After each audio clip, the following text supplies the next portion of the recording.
Are we live? Oh, hi everybody. I'm Amanda from Northern Illinois University. And I'm Sarah, also from Northern Illinois University. And today we're going to talk to you a little bit about the trips we went on. Last May, I went to China with international business seminars. And I went to Europe for the IBS seminars. Did you do the MBA or the summer Europe? Even though I'm a grad student, I did choose to do the undergrad portion of the Europe seminars. Cool, okay.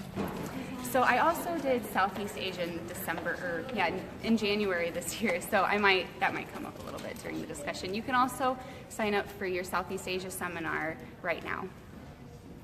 So first of all, I'm going to ask you if you always wanted to study abroad. I've always wanted to study abroad, but I didn't think I'd ever get the chance, nor did at the time I was really looking at going. It just happened to be like a spur of the moment kind of deal, but I think it was like a good choice to make it. I had a great experience and definitely enjoyed all my time there. Oh, wonderful. I always was jealous of people that I knew who had studied abroad.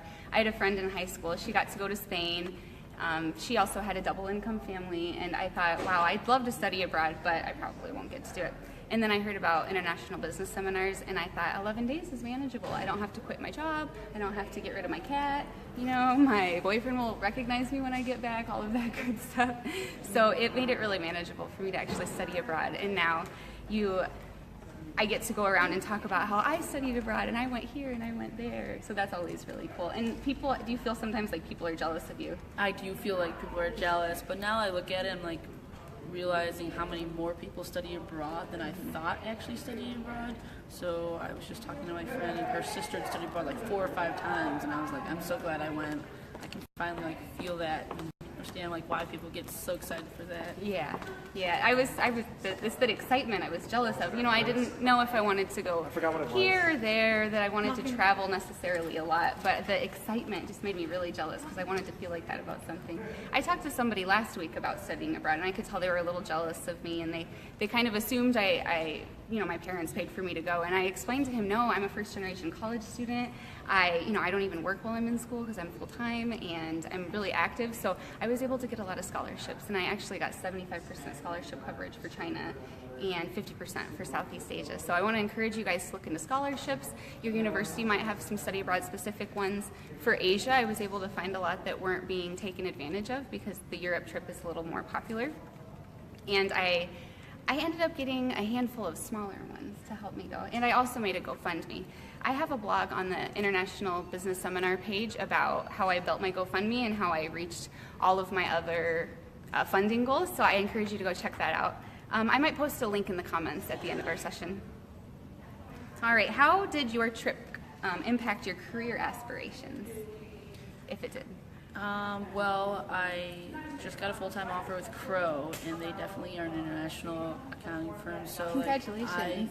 Now after going to Europe, I feel like I could possibly step out of my comfort zone, and if the opportunity allows me to do some sort of business when I'm internationally, which I didn't think I would ever do because I don't like doing things that make me uncomfortable necessarily, but after this trip and after my first semester as a grad student, I definitely have gotten out of doing the normal thing compared to doing something that makes me uncomfortable. Oh, that is so cool. And that probably helped you secure that internship that job in the first place. Yes, it did. It was definitely a big topic on our during the interviews, so I thought that it definitely helped me, and I think that now looking at it, I can't wait to start so I can travel some more, even in the United States or outside the United States. It actually also ignited my desire to travel within the United States because I never really cared much to go here or there. But then I realized that you go to these countries and they're so different that you think, well, my country is that different too, really. Yeah. And then it actually sparked me. I want to go down. Oh, and then meeting people on the trip from Louisiana and Colorado and all of these cool places. Now I actually have people I can stay with when I want to visit these places, right? So I started traveling a lot more since I've done that. Yeah. And it's weird because if you thought of my trip, for example, being in Europe, traveling from country to country is like traveling kind of state to state in a little bit, depending if it's a up and down state or across state. Mm-hmm. So when I was traveling, I was like, wow, I feel like I'm just leaving another country and going somewhere else, because I was in Missouri and it's kind of different than Oh, yeah. what it is like here in Illinois. Mm-hmm. So there's little, Yeah, I like going from country to country. I can relate. I'm from Iowa, and it feels like a different country than even DeKalb, Illinois, for sure. All right. Well, lastly, before we leave you to enjoy the rest of your day, we're going to show off a couple of the items we got when we were overseas. So you go first. Show us your items. So the first place that we stopped on Europe traveling is to Germany, and one thing I enjoyed about Germany was their food. So definitely the culture was definitely different than what it is here in the States. And one thing that I had gotten was a Hofbrauhaus Stein.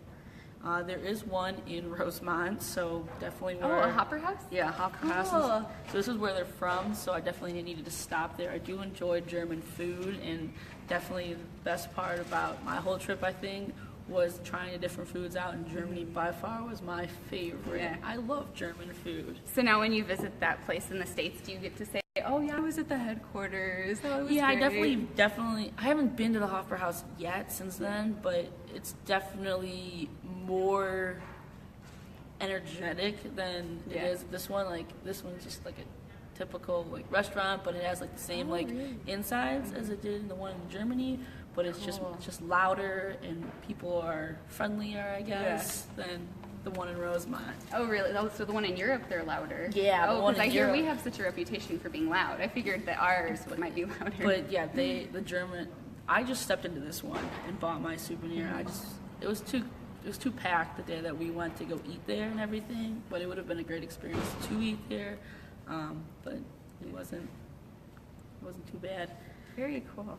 And then the second thing I got was a piece of clothing. So I went to Disneyland. I went to Disneyland Paris. I didn't know you guys did that. And only I've never been to Disney anywhere. Only a select few of us went, and That is cool. Disneyland Paris was a very fun portion.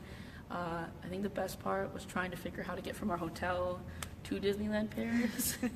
So just using like the different transportations within Paris was definitely like the best part, because we went and did a few things prior to it. So we saw like, the Arc de Triomphe beforehand, and then finally made our way via the train and bus. Yeah. I like public transportation because I like watching the locals to see what their social norms are when they're on the bus, and the way that they sit and stand, and the hierarchy of different ages of people depending what region you're in. It definitely was like that, because the train broke down and we had to go to a bus. Really? And you could How finally exciting. see like people like angry or frustrated, or How cool. conversations going Well, on. you So know, cool now that you're back. it wasn't actually that bad. We definitely enjoyed our time, just being like, oh, you guys, okay, they're getting angry. People watching. But in the French culture, when they got angry, you couldn't tell, like, based on how they were speaking. Like, when they were speaking French, I couldn't tell they were angry. But someone was like, oh, she's really angry. So that was really fun. Okay, I'm going to share a gift that I got. He really wanted to be on the Facebook Live show today, so I told him, you'll be famous, don't worry. This is my little friend. I got him in China. I actually got him in Beijing.